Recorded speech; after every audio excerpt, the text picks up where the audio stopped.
আমাদের মেয়েদের কত রকমের পরিচয় আছে। আমরা মা বাবার সংসার থেকে আসি মেয়ে হয়ে, আরেক সংসারে এসে বউ হই, আবার সেই সংসার থেকে হই মা, তারপরে মেয়ে বিয়ে দিলে, ছেলে বিয়ে করালে হই শাশুড়ি।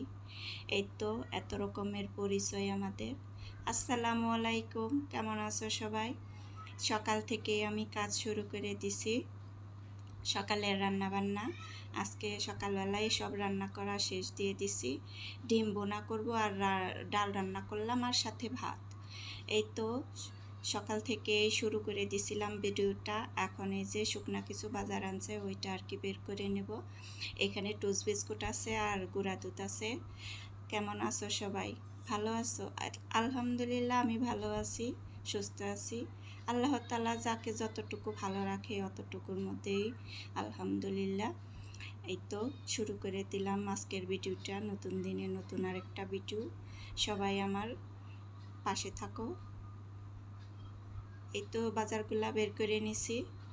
এখন এই তো দুধগুলা উঠাইলে রাখো, ওটাও শেষ হয়ে গেছিল।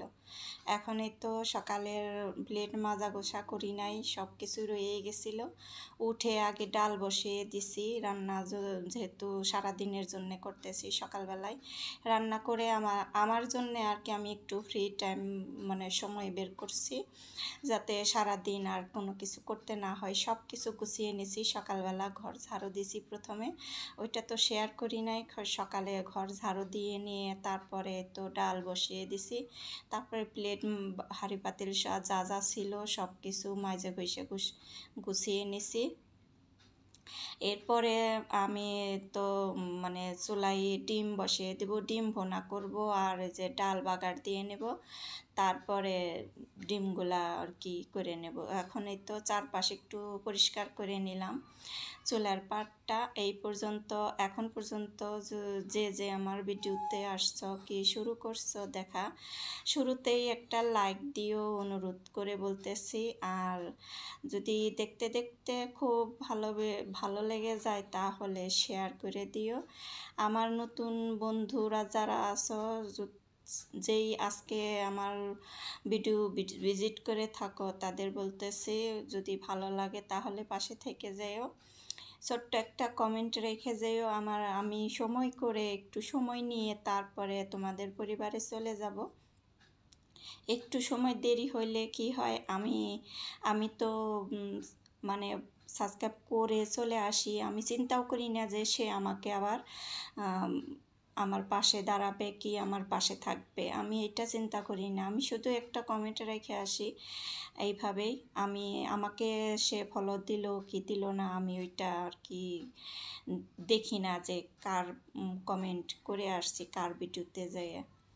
এই তো এখানে আমি ডিমগুলা একটু লবণ দিয়ে সিদ্ধ করে নিছি, আর কতটা সুন্দরভাবে ছিলা গেছে দেখছো, লবণের কাণ্ড। এভাবে আমি ডিমগুলা অনেক সুন্দর করে ছিলা নিলাম, তাড়াতাড়ি করে ঝটপট। একটু ঝাঁকি দিয়ে নিলে চোচাটা আলগা হয়ে যায়, আর টান দিলে চোচাটাও উঠে আসে। ওইভাবে আমি চোচাটা উঠিয়ে নিলাম ডিমের। অনেক সুন্দর হয়েছে ডিম ছোলা। আমার কাছে ডিম অনেক মানে ক্ষয়ে যায়, মানে চোচাস ডিমের সাথে লেগে থাকে বেশিরভাগ। আমি সুন্দর করে ডিম ছিলতে পারি না। এখন আজকে যে 4টে আমি ডিম ছিললাম, এই ডাল আর এই ডিম ভুনাটাও অনেক মজা হয়েছিল, অনেক টেস্ট হয়েছিল। আমি আবার যে ডিম ভাজাটা বেশি ভালো লাগে না আমার, এইভাবে আমি ভুনা করে নেই। আর একটু কেটে দিলে হয় কি ডিমের ভিতরে মশলাটা ঢুকে ভালো লাগে খাইতে। অনেকেই দেখি আমান ডিমগুলাই সুন্দর ভাজে, ওইগুলার ভিতরে আর কি লবণও ঢুকে না, তারপরে একটু মশলাও ঢুকে না। এখন এই যে কাঁচামরিচ দিয়ে দিলাম, একটুখানি শুকিয়ে উঠবে পরে নামিয়ে নেব। আজকের রান্নাবান্নাই এই ছিল আমার। এই তো সিম্পল রান্না, একদম কম পয়সার রান্না করে নিলাম। মাছ বের করি নাই, মাংস নাই, কোনো কিছুই নাই। সকালবেলা রান্নাটা আর কি শেষ দিছি। সারাদিন একটু শুয়ে বসেছিলাম, শরীরটা ভালো লাগে না, এক একদিন মনে হয় যে কিছুই করব না। তারপরেও এই তো অনেক কাজ করছি, কাপড় চোপড় বের হয়েছিল অনেক। এই তো ধরো আমার মানে কাজের খালাটা যে চলে গেছে, সে আসে না, এই জন্যে কাপড় চোপড়গুলো আমারই ধোয়া লাগলো।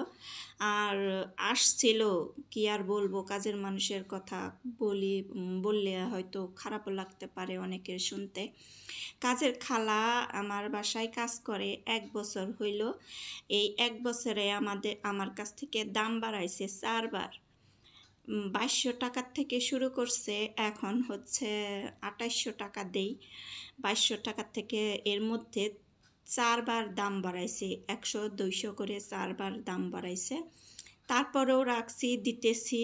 আর আমার কাছে আমার মনে হয় এখন এই কাজের খালার কথা অনুযায়ী আমি কাজ করি বলেই আমাকে এত চাপ দেয় আর সবসময় টাকা নিয়ে এরকম করে। এখন বলতেছে আইসা পুরা 3000 টাকা দিতে হবে, না হলে কাজ করব না। আমি একটু কথা বলি, এই যে কাপড় চোপড় ধোয়া আমি প্রতিদিনই দেই না। আমার এক বোন আছে, তারা গোসল করে কাজের লোকের জন্যে কাপড় চোপড়গুলা রাইখা আসে। আর আমার খালা বলতে পারবে না যে আমার একটা কামিজ কি আমার একটা সালোয়ার ধুইছে কি উন্না দিছি তার কাছে, এরকম কিছু দিই না। আমার গোসলের সময় আমি কাপড় চোপড় ধুইয়ে ফ্রেশ করি, আমি আমার কাপড় চোপড়গুলো সুন্দর করে ধুই। আমার মনে হয় যে কাজের খালারা অত সুন্দর করে ধয় না, কেমন যেন একটা মানে শরীরের যে একটা গন্ধ থাকে ওই গন্ধটাই যায় না কাপড় চোপড় ধোয় যে। তারপরেও খালাগুলারে রাখতে হয়, একটু হাতের কাজ করে দেয়, তো এইটুকুই সাহায্য হয়। এই জন্যে খালি খালি যে টাকা বাড়ায়, এই জন্যে আরও বিরক্ত লাগে। মানে কাজগুলা তো দেখে, কাজের এইগুলা দেখে তারপরে টাকা বাড়াতে হবে, তাই না? 3টা কাজ করে, ঘর ঝাড়ু দিয়ে ঘর মোছা দেয়, আর এই যে কাপড় চোপড় মাঝে মধ্যে দেই, আর এই প্লেট সকালবেলা এসে প্লেটটা ধোয়। কয়েকটা প্লেট থাকে, হাঁড়ি পাতিল, এত খালারা যে কাজ করে তাদের জন্য 2-1টা প্লেট মানে হাঁড়ি পাতিল রেখে দেবো না? ওগুলা যদি আমি ধুই তারে কি দেব তাহলে? আর এসে এরকম ধয় আর বক করে যে আগের দিনের থালা বাসন রয়েছে, আগের দিনের হাঁড়ি পাতিল রয়েছে, এগুলা একটু ধুয়ে রাখতে পারে না, আমারে সব কিছু দেয়, এরকম করে অনেক কথা বলে। আমি আর কি এগুলা কথা আর বলতে চাই না। এই তো খালা এসে দাম বাড়াইছে, তারপরেও এখন কি করব, এখন উপায় নাই। এখন দেখতেছি যে কাজের মানুষের খুব অভাব। আমাদের এখানে ওই যে টাকা হইলেই কাজের মানুষ পাওয়া যায়, আমাদের এখানে না কাজ হিসাব করবে না, টাকা হিসাব করে, শুধু টাকা হিসাব করে। এই যে সবগুলা কাপড় চোপড় ধুয়ে দিছিলাম, এখন শুকিয়ে গেছে, নিতে আসছি, তখন তো আর শেয়ার করি নাই।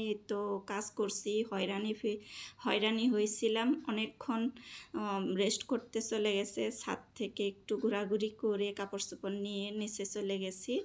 নিচে যে যাই তারপর কাপড় চোপড়গুলো রাইখা দিছি, রাত্রে ভাজ করব, বিছানারে রেখে দিলাম। আর এদিকে আমি সারাদিনে মনে হয় চা খাই নাই, চায়ের জন্য আমার মাথাটা কেমন করতেছিল। তারপরে চা করছি, চা করে তারপরে যে কাঁঠাল, আমাদের গাছের কাঁঠালটা একটু নষ্ট, এই জন্যে কয়েকটা কাঁঠাল পারছে, বেছে দিছে, যে নিচে সে তার কাছ থেকে এই কাঁঠালটা রেখে দিছে, একটু পাকছে। এই তো নষ্টটুকু একটু মানে বাদুর কটা এগুলা কাঠবিড়ালি এগুলাই খুঁচাইয়া নষ্ট করছে। এখন ওই যে কাঁঠাল রাত্রে আমি একটু উঠিয়ে নেব, এখন চা খাবো, মজা করে চা খাবো। তারপরে বারান্দায় চলে গেলাম, বারান্দায় যাইয়ে তারপরে তো চা মজা করে খাবো। এখন একটু দোলনায় দুলবো, অনেকক্ষণ সময় বারান্দায় বসেছিলাম। কাপড় চোপড়গুলা এই তো এখন চলে আসলাম কাপড় চোপড়গুলা ভাঁজ করতে। কাপড় চোপড়গুলা ভাঁজ করা তেমন একটা সমস্যা না, কাপড় চোপড় ধুইতে গেলে অনেক মানে খারাপ লাগে, ধোয়া হয় না। আমার মতো করে কাজের খালারা ধয়ও না, সুন্দরও হয় না তেমন একটা, আমার কাছে পরিষ্কার লাগে না। তো কাপড় চোপড়গুলা গুছিয়ে আজকের কাজ কমপ্লিট করলাম, তারপরে আর শুধু রেস্ট করব। তো একটু সময় বসে থেকে টিভি দেখব, তারপরে শুয়ে পড়ব। আজকে এই পর্যন্তই ছিল, ভালো থাকো, সুস্থ থাকো, আবার কোনো নতুন ভিডিওতে কথা হবে। আল্লাহ হাফেজ।